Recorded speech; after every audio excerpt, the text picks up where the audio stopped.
J'attends ça. Je travaille ma vie en fonction de Lola. Plus que tu es converti d'après toi et que tu es croyant maintenant, depuis ce jour-là, que tu as eu connaissance de ces passages, tu n'as plus péché, tu ne pêches plus. Je peux pécher, mais sans moi-même m'imposer le... Non, ce n'est pas ce qui est posé comme question. Depuis ce jour que tu as eu conscience, depuis ce jour que tu as eu conscience que le péché est mauvais et que tu es devenu croyant, tu suis Jésus là. Est-ce que depuis ce jour tu ne pêches plus? C'est ça que je dis, j'aurais pas péché. S'il vous plaît, oh, attendez. Silence. Donc notre frère répond, il répond oui, qu'il pêche. C'est ça? S'il vous plaît, s'il vous plaît, s'il vous plaît. Sengi, oui, na Sengi Bolimbi ici. Oui, ok. On me bien. Donc, ok, peut nous bêter ici 3 fois. Limbicine. Wow. Okay. Vos amis, c'est not tout. I'm sorry, girl. I had to do that. I'm very sorry. Bozana, si ko ezandi relation no na mobile no ezandi nini.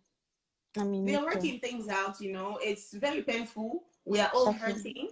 Pour tout ça là, oui, tout ça. En tout cas, oyo, ba vidéo est toninga qui est bimate. Wana nzambe donc toninga ki biso nyonso tu ezala tata wana ezala nga ezala batu ya talent show wana bango nyonso tu toninga ki video ebimate. We were protecting it. Et loko etindi bango nde ba bimisi ba video wana. Donc notre frère confesse humblement qu'il pêche. Vous voyez? Je vais vous donner un exemple. Et ce qu'il fait là, c'est ce qui énerve plus Dieu que ce que moi je fais. La Bible dit, il y a un enfant à qui le père a dit va faire telle chose pour moi. Et il dit quoi? Oh, je suis fatigué. Tu aimes trop fatiguer les gens, toi vieux là. Vous voyez? Et dans ce qu'il fait, il fait un effort pour aller faire ce que le vieux a dit. Il y a un autre dès que le vieux lui a dit va faire telle chose pour moi. Il dit oui papa, tu dis quoi? Ce que l'autre dit il ne va pas faire là, dis-moi, je vais aller faire. Et dès que le vieux dit voici, voici, voici, au lieu d'aller faire, il ne fait pas ça. Entre ces deux-là, quand le vieux va revenir ce soir, c'est vers qui il va exprimer sa magnanimité et envers qui il va exprimer sa colère. C'est vers le deuxième. Vous voyez? C'est la même chose que vous faites. Nous là, nous exprimons ce qu'est l'être humain dans son essence existentielle même. Nous disons que l'être humain là, il doit pécher. Parce que la notion telle que les pasteurs religieux l'ont présentée, du concept du péché et de la vie chrétienne là, n'ont rien à voir avec ce que la Bible dit. L'écriture, elle est sainte, elle est pure, elle reste ce qu'elle est. Et personne ne peut la contester. Mais l'être humain reste toujours l'être humain.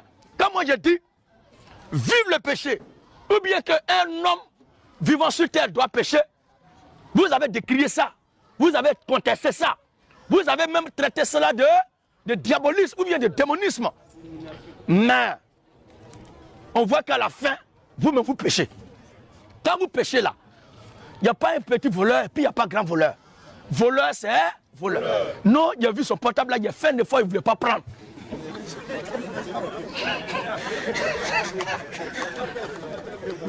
En réalité, quand il a vu la dame là, il ne voulait pas la tuer. Il a fait une fois, il a lutté jusqu'à... Mais il a lutté. Et à la fin, il l'a tué. L'autre dit, dès qu'il a vu, en même temps, il l'a tué. Vous deux là, c'est la même chose là. Ou bien, il a fait un effort pour ne pas mourir, mais jusqu'à je suis mort.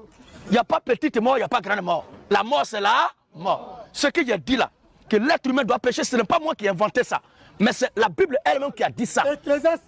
Que c'est Dieu lui-même qui nous a mis dans une condition que nous ne souhaiterons pas, que nous n'avons pas désiré, pour que lui seul soit saint et qu'il soit pur.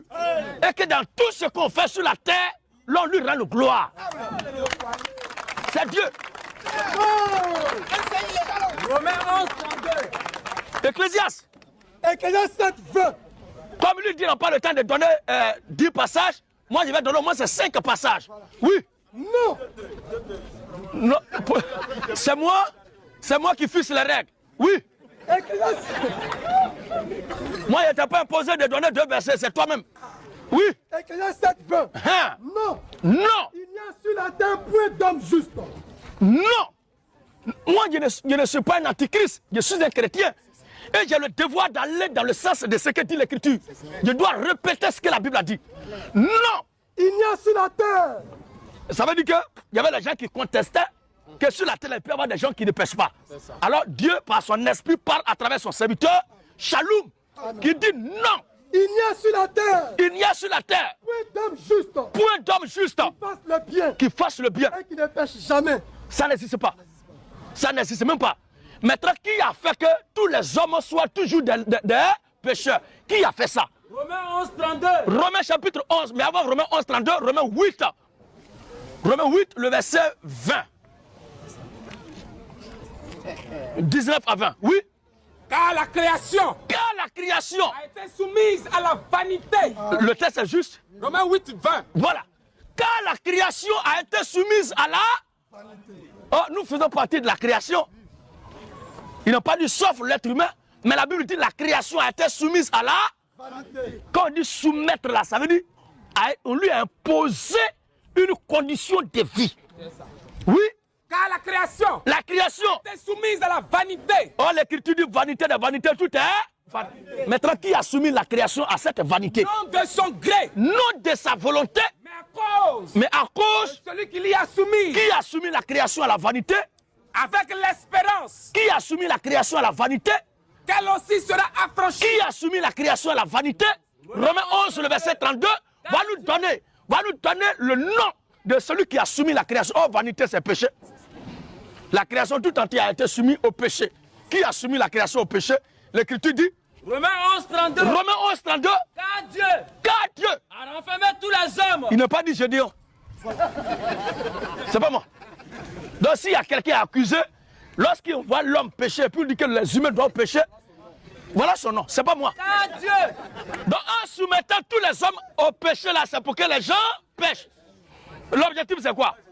Oui frère. Car Dieu a renfermé tous les hommes renfermé tous les hommes dans la désobéissance. dans le péché, c'est pas moi frère.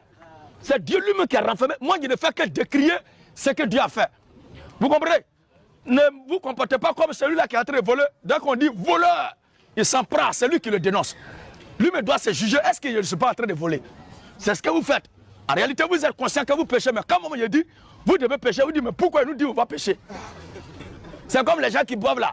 Quand on dit vive le bon vin, il dit c'est quelle prédication ça? Alors que lui, il a verre de billets dans la main. Que Dieu vous maudisse.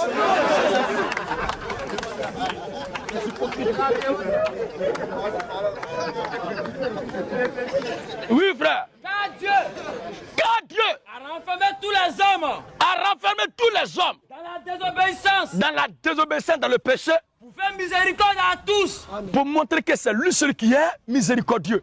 Sinon, que je dise vive le péché, que je ne le dise pas, l'homme doit pécher, frère. La première fois que toi tu n'es pas d'accord avec ce slogan, mais tu pêches. C'est ce que je dis. Tu comprends un peu? Maintenant, l'éclairage que tu voulais que j'apporte, nous, on a eu une démarche qui est constituée en 3 phases. On annonce d'abord aux gens qui sont dans l'erreur et nous leur annonçons la voie de sortie. C'est la deuxième phase. Vous comprenez? Quand on vient sur le terrain, sachant que nous tous on était dans ces organisations et dans ce monde, on vient dire aux gens que telle chose hier, on était dedans le thème, ça là, c'est pas vrai, c'est pas ce que la Bible a dit, c'est pas ce que Dieu a dit. Quand les gens demandent, mais qu'est-ce qu'on doit faire? Nous ne nous contentons pas de fustiger, de dénoncer, mais en dénonçant, on propose la voie de sortie. C'est ce que ne font pas nos ennemis qui disent que Jésus et ses frères sont des menteurs sans toutefois nous montrer ce qui est vrai. C'est ce qu'on prêche n'est pas la vérité, mais qu'est-ce qui est la vérité alors? Alors quand on propose cette voie du Seigneur au peuple et que les gens viennent de la conversion, la deuxième phase, maintenant la troisième phase, on doit les enseigner la marche et la vie chrétienne. C'est dans la vie chrétienne qu'on montre ces passages-là où la Bible dit de vivre une conduite décente. Mais si tu n'as pas vécu une conduite décente, tu n'iras pas en enfer pour ça. Mais l'ouvrier mérite son salaire. À celui qui est chrétien et qui se comporte comme ceci ou comme c'est cela, il y a les conséquences. On montre tout ça. Mais les gens restent loin, ils prennent le discours superficiel là et ils commencent à nous fustiger. Alors frère, c'est pas ça que tu as donné là, on connaît ça très bien. Et nous savons que le chrétien est saint parce qu'il a été déjà sanctifié. Mais c'est quelle partie du chrétien qui est saint et c'est quelle partie qui jusque-là est toujours pécheresse. Nous, on a fait la part de ces deux dimensions dans l'être humain. Et c'est ça qui nous permet de comprendre, de dire aisément que l'homme doit pécher. Parce que ce qui est né de la chair est chair et ce qui est né de l'esprit est esprit. Alors, voici la première partie de ta réponse. Je voulais aussi parler un peu, mais si l'homme doit pécher, en ce moment, pourquoi il faut critiquer les autres hommes? Parce qu'eux aussi, ce sont là pour nous manière de pécher qui est là. Si nous disons que l'homme doit pécher, pourquoi est-ce qu'on dit... La façon de pécher aussi. Écoutez très bien, ne confondez pas péché avec l'iniquité. Voilà. Et là, ils ne pêchent pas, mais ils commettent l'iniquité. C'est pourquoi la Bible...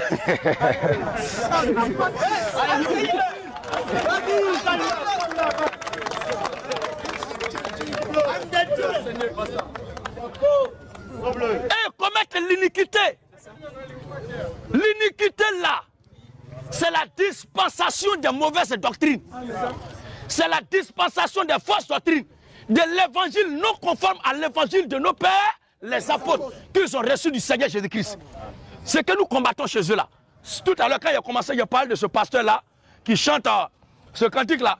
De gloire en gloire, tu m'amènes. Lui qui a chanté, tu m'amènes dans la sainteté, dans la profondeur de ta sainteté là. Il s'est retrouvé dans les fesses de sa propre fidèle. D'après ce qu'on nous rapporte sur les réseaux sociaux. Oh, il a dit, de gloire en gloire, Dieu l'amène dans la profondeur de la sainteté. Lui, comme ça, il peut aller dans la profondeur de la sainteté. Ce n'est pas à cause de ça que je dis qu'il est faux. Mais c'est à cause de l'iniquité qu'il pratique. Les mauvaises doctrines. Le blasphème contre le Saint-Esprit là. C'est ce que je suis en train de décrier. Marc chapitre 3, le verset... Matthieu chapitre 7, le verset 21. Oui. Je vous le dis en vérité. Je vous le dis en vérité. Tous les péchés seront pardonnés aux fils des hommes. Voilà. Et les blasphèmes qui seront proférés. Bon, voyons. La Bible dit que Jésus est mort pour nos péchés. Est-ce que les gens se sont posé la question de savoir il est mort pour nos péchés de combien de temps? Ça, cette question ne vient pas au pasteur, au fidèle d'aujourd'hui. Parce qu'il est mort pour nos péchés.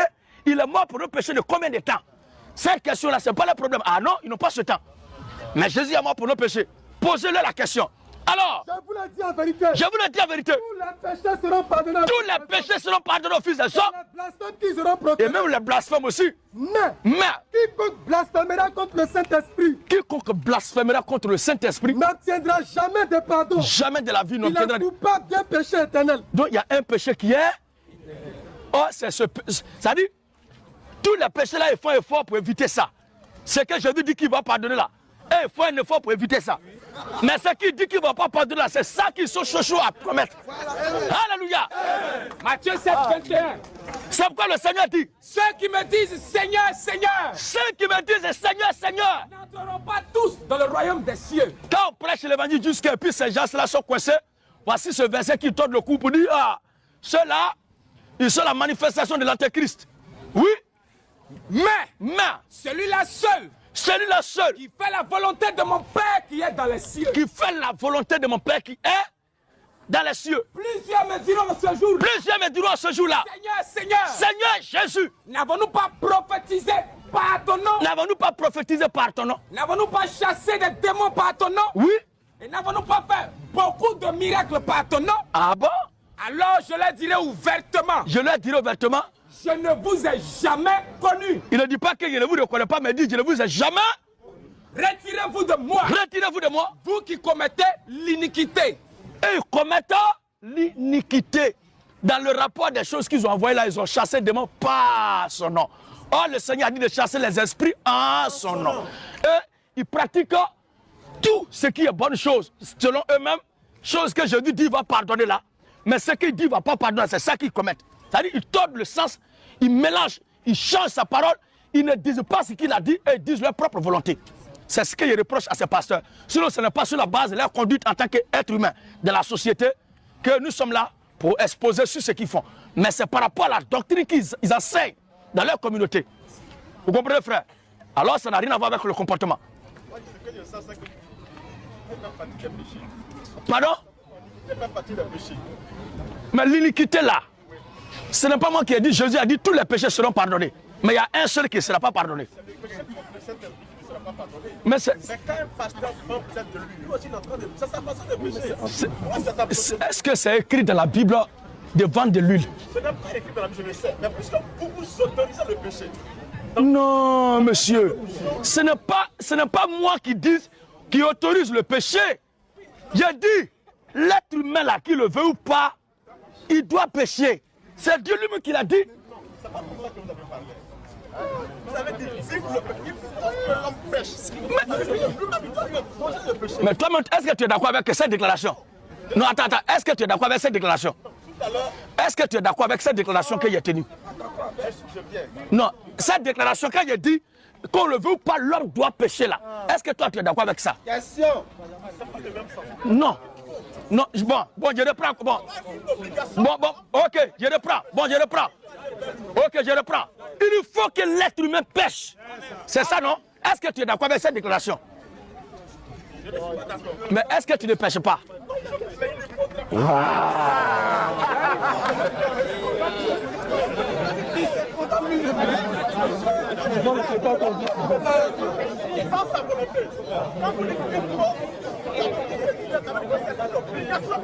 Jérémie chapitre 10. Jérémie 10. Parce que l'être humain peut changer. 10, 14, non? 23, puis 14 aussi, je dirais un truc comme ça. Ce n'est pas moi, c'est ce que la Bible dit, il y a 10 aussi, non? Faut prendre, prenez les deux passages. Écoute ce passage, ce n'est pas moi. Ce que je dis là n'est que le reflet de ce que la Bible a dit. Je répète ce que l'Écriture dit. Toi, tu dis que l'homme peut vivre sans péché. Moi, je dis l'homme ne peut pas. Moi, je dis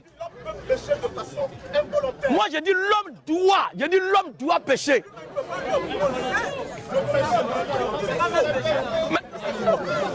Est-ce qu'il y a petit péché? Est-ce qu'il y a petit péché? Alléluia! Vous voyez ce qui me pose au frère? Lui, il se base sur la morale. Mais moi, je me base sur les Écritures. Lui dit, ce n'est pas bon, ce n'est pas juste de dire que l'homme doit pécher. C'est comme si c'est une obligation. Or, il ignore que la condition de laquelle Dieu nous a mis là nous oblige. Et c'est une obligation, étant dans cette condition-là, de pécher. Regardez ce que Dieu lui me dit. Jérémie 13, 23. Oui. Un Éthiopien. C'est Dieu lui-même qui parle. Un Éthiopien. Peut-il changer sa peau? Parce qu'il y a d'autres qui luttent. Il dit qu'il ne veut pas pécher quand ça leur fait mal. Dieu dit, mais est-ce qu'un Éthiopien peut changer sa peau? Et un léopard a ses taches. Même si les tchatchomans nous ont prouvé le contraire aujourd'hui. Oui. Un Éthiopien. Un Éthiopien. Peut-il changer sa peau? Peut-il changer sa peau? Et un léopard a ses taches. Est-ce qu'un léopard peut changer ses taches? De même là. Pourriez-vous faire le bien? Vous les êtres humains. Vous Dieu... êtes accoutumés à faire le mal. Ce n'est pas moi, c'est Dieu qui a dit ça. C'est Dieu qui pose sa question. C'est dans ça, toi, tu vas te forcer. Ça veut dire que toi, tu vas relever le défi que Dieu a lancé.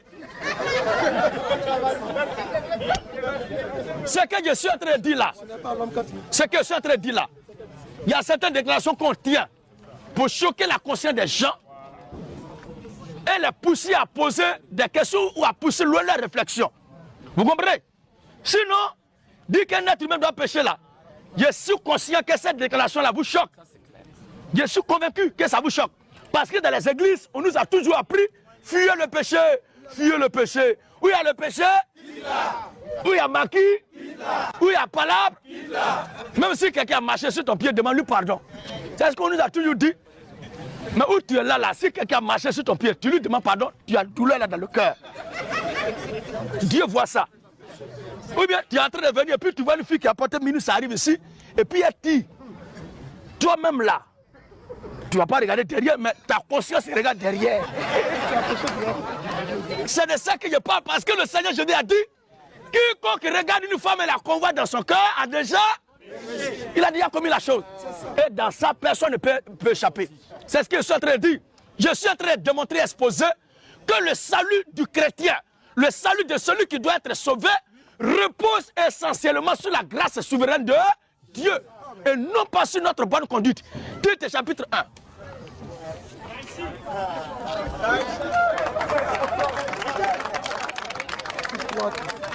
Tite 1 d'abord.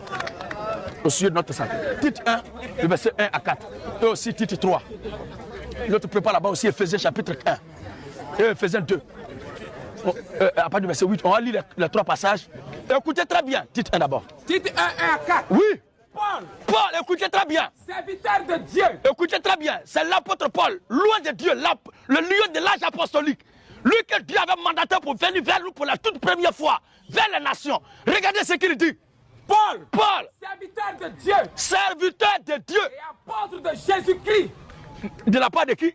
Apôtre de Jésus-Christ. Apôtre de Jésus-Christ. Pour la foi des élus de Dieu. Pour la foi des élus de Dieu. Et la connaissance de la vérité. Et la connaissance de la vérité. Selon la piété. Ce qui est selon la piété. Lesquels reposent. Lesquels reposent sur l'espérance de la vie éternelle. Reposent sur l'espérance de la vie éternelle. Promise dès les temps anciens. De toute éternité, ça a été promis. Tant par le Dieu. Tant par le Dieu. Point. Dieu ne... Il ne ment point, oui. Qui a manifesté sa parole. Il a manifesté sa parole en son temps. En son temps. Par la prédication. Par la prédication qui m'a été confiée. Après l'ordre de Dieu, notre sauveur. Donc l'évangile que lui, Paul, doit prêcher là, c'est selon l'ordre de Dieu qui lui a été confié. Qu'il doit prêcher cet évangile-là. Il n'a pas le droit d'injecter lui-même ce qu'il veut dedans. C'est pourquoi après avoir prêché jusqu'à arriver à un certain moment, Paul a réalisé parce qu'il venait fraîchement du judaïsme. Et le zèle judaïsme lui disait de croire certaines choses jusqu'à ce qu'il réalise qu'en réalité là, parce qu'il a dit, il n'y a pas un homme qui peut vivre comme ça. Si vous êtes comme ça, vous n'avez pas le Christ à vous. Si vous faites ça, vous n'avez pas le Christ à vous. Après lui-même l'a réalisé, il a dit, ah, je vais faire le bien mais le mal est attaché à moi. Et à la fin il dit, si je le fais, ce n'est plus moi, mais c'est le péché qui habite à moi. Donc il vient de réaliser quand lui habite le péché, malgré qu'il est toujours apôtre de Jésus-Christ, appelé de Dieu.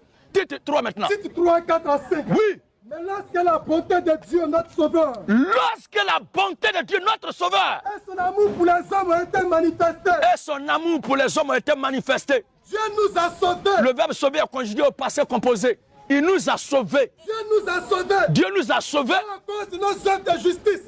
Voilà. Que nous aurons faites. Dieu nous a sauvés, nous à cause de nos œuvres de justice que nous aurons faites. Mais selon sa miséricorde. Il y a des gens qui chantent. Je n'ai rien fait, mais mon nom est écrit là-haut, là-bas. Là-haut, mon nom est écrit là-haut, là-bas. Quelque chose que je n'ai rien fait, puis tu m'as donné. Qu'est-ce que je peux faire là? Et puis tu vas m'arracher ça. Bon, tu dis que tu n'as rien fait, ton nom est écrit en haut. Et un bon matin, tu dis que tu as fait autre chose, c'est pourquoi ton nom est effacé. Ça veut dire qu'en réalité, ton nom n'était pas écrit là-bas. Alléluia. Vive la grâce. Vive la grâce. Vive la grâce. Vive la grâce. Abat les 10 commandements. La loi de Moïse. Le dégalé mosaïque. Alléluia. Oui, frère. Éphésiens 2. Éphésiens chapitre 2. 8 à 9. Car. C'est par la grâce. L'écriture dit quoi? Car c'est par la grâce. Que vous êtes sauvés. C'est par la... Quiconque se lèvera contre le message de la grâce de Dieu, il sera toujours confondu. Évitez cela. Vous pouvez combattre tout dans ce qu'on fait, mais évitez de combattre la grâce de Dieu. Parce que la création tout entière s'appuie sur la grâce de Dieu. Même le souffle de vie que nous avons, on ne paye pas, c'est la grâce de Dieu. Le fait qu'on se réveille ce matin, puis on est ici là, c'est pas plus grâce de Dieu. C'est pourquoi je veux qu'on acclame le Seigneur Jésus-Christ. Toute est grâce, grâce sur grâce. Car, oui, car c'est par la grâce. C'est par la grâce que vous êtes sauvés. Que vous êtes sauvés. Par le moyen de la foi. Par le moyen de la foi. Et cela ne vient pas de vous. La Bible dit quoi? Cela ne vient pas de vous. Cela ne vient pas de nous. C'est le don de Dieu. C'est le don. C'est le don de Dieu. Ce n'est point par les œuvres. Ce n'est point par les œuvres. Afin que personne ne se glorifie. Il y a certains qui disent c'est vrai qu'on est sauvé par la grâce, mais on ne doit pas faire comme ci, on ne doit pas faire comme ça. Nous, dans notre compréhension des choses, telles que l'Écriture les a exposées, celui qui est chrétien qui ne sait pas se comporter, il y a la loi de la société, des autorités établies. pour juger les mauvaises actions. C'est pour ça que chacun se doit de circoncire sa conduite, de savoir se comporter dans la société. Pas plus, pas moins, ce n'est pas ton comportement. En tant que citoyen, tu es allé boire, tu as moment portable de quelqu'un, ou bien tu as pris son bédou. Ça, là, si tu as fait ça, puis les gens t'ont attrapé. La Bible ne viendra pas. Ce que tu viens de faire là, chacun a un juge dans son esprit qui va prononcer le verdict contre toi. Alléluia. C'est la même chose. Étant chrétien, nous devions éviter certaines choses pour nous-mêmes, notre propre bien. Audio Jungle.